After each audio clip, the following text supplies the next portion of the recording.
How to share location via Instagram. Let's get started. Launch your Instagram app. You will be directed to the home page. Now click on the message icon given at the top right. You land to the message page. Now open the conversation where you want to share your live location.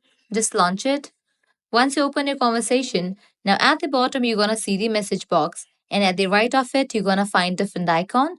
Click on this plus icon. You'll get this option of location. Click on it. With that, map will open up. Now here you can find the option of find a place. You can search for a specific place that you want to share, or also you can click on the option share your location. With that, your live location will be shared.